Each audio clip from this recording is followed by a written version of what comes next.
So today, I thought it would be useful to explore anger a bit. Um, Anger, as we all know, can be quite an intense emotion, and um, so I'll give you a couple things that you can try out and explore with this. One thing I will say is because anger can get to such an intensity, this is something I would recommend exploring when you're not in the middle of an altercation or you're in the midst of an argument or a fight or extremely angry. Um, Instead of that, what I would recommend is at a time when you're not particularly off center, that then you invite a time or a recollection of anger to come up as something that you can explore, so it's a little bit more manageable, and you can practice some of these strategies so that when something does come up, you'll have some tools at your disposal. um, but a couple things about this. I mentioned in an earlier video that at times emotions can become habituated. It's our nervous system can get too good or too much facility at accessing certain states. So one thing I definitely would check is if you're angry and it's something that happens more often than not, then it is something that you may want to work on, or it may be something that you want to work on, because you may want to pick a state that works with you a little bit better if it's just a habituated reaction. So that's the first thing I would check. Um, the next thing I would look at is something that I mentioned also in an earlier video, which is around expectations. That very often when we're angry, it can be an indication of an unmet expectation or a hidden expectation. You get angry, and you realize, oh, I had an expectation and now I'm disappointed, or I get angry because that expectation wasn't met. And that's a point where you can begin to look at the expectation and decide if it's something that you want to hold. Um, because we can, with certain things, we can expect all day, and that doesn't mean that the world is going to respond to us in that way. So sometimes changing something from an expectation to a hope or something that you would like will take the edge off when it doesn't happen that way. Now, sometimes expectations are something that you do want to hold in place. It can be a standard for you, and then it may be perfectly appropriate that you might get angry. Although when our standards aren't met, I will say that anger is not the only response. So the next thing that I would look at, and this is a good thing to explore, perhaps when you're doing sort of a calm meditation, um, begin to separate out what I would call the story around why ever you're experiencing anger in the moment. The story, which is all the meaning that we give to a situation, and the pure emotion or sensation of anger.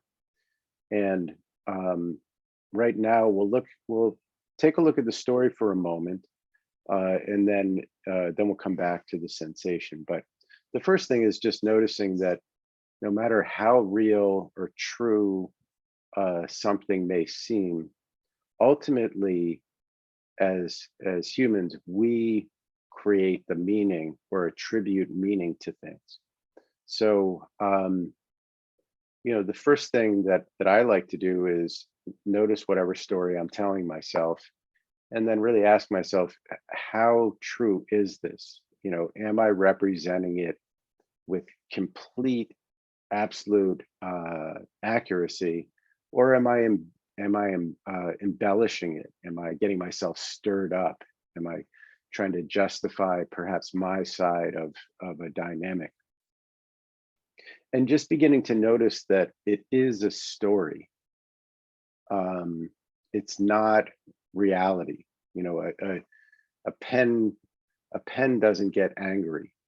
A pen is just in the world. So anything, any meaning is something that we as humans have attributed to something, but we don't often observe the process of meaning making and how we create stories. Um, so with whatever the situation is, you can begin to ask yourself, what story am I telling myself? What things do I say to myself? How am I representing my part in this? How am I representing other people's parts in this?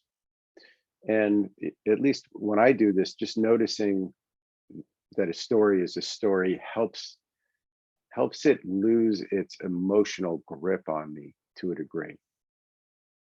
Um, the next thing I like to look at is is the anger serving me in some way? And um, not it not just as a justification for my particular side in something, but is it serving a purpose? Is the is it motivating me perhaps to take action? Is it, is there a cause or a value of mine that I'm trying to realize in the world? And if the anger is motivating, then that can be, I think, very positive. Um, you may not, sometimes you can keep the motivation and let the anger go at a certain point. I'd rather be effective or impactful in the world than just be angry. Um, but I do want to know, what's this anger trying to do for me?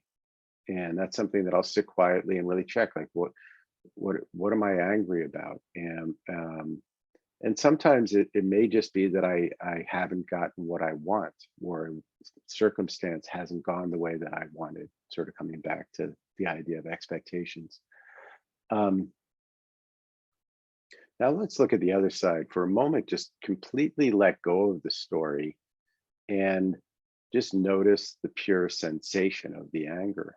And this is what we do have done many times in these talks, which is really taking an inventory of the sensation, or uh, the anger itself, noticing where you feel it in your body. And is it just in one place? Does it move? What's the tempo? Is it, for me, anger is like it can be a quick burst.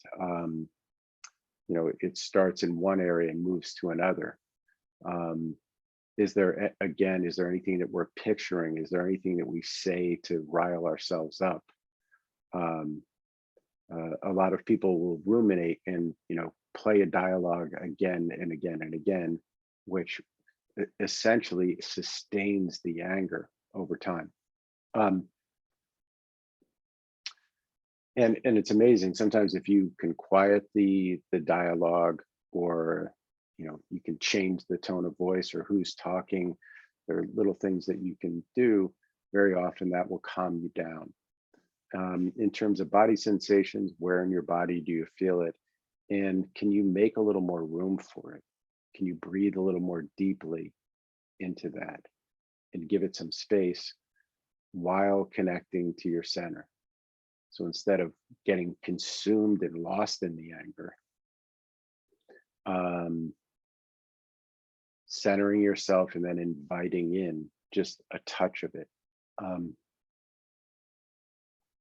And then one more thing that can be incredibly powerful and useful when we're angry, especially if we have an altercation with somebody, is for a moment to step outside and to look at both ourselves and the other person from the outside, and really look from an objective point of view.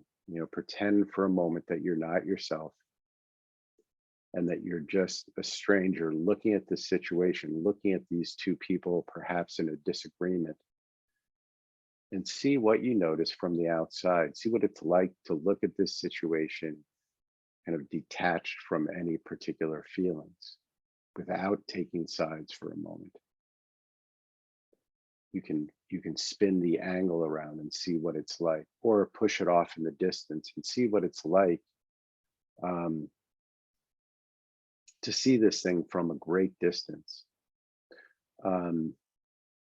Also, some people say, oh, someday I'll look back on this and laugh at it. And one of the NLP creators used to say, why wait?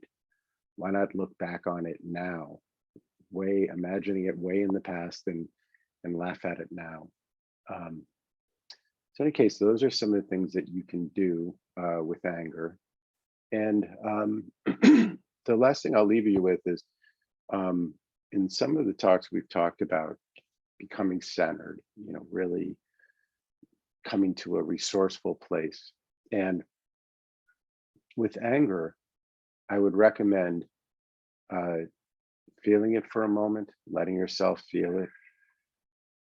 I would usually say feel it fully, but with anger, very often it has a life of its own, or it can have a life of its own. Also practice letting it go for a moment and coming back to your center. And then you can bring it on again for a moment.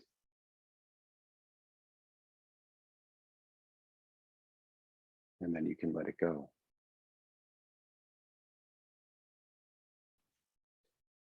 And through practicing this cycle of inviting anger, whatever emotion you want to explore, and letting it go, you may find that in the future, when it does come up, you have more choice about returning to home base, returning to a place where you feel solid, centered, and ready for whatever is coming up.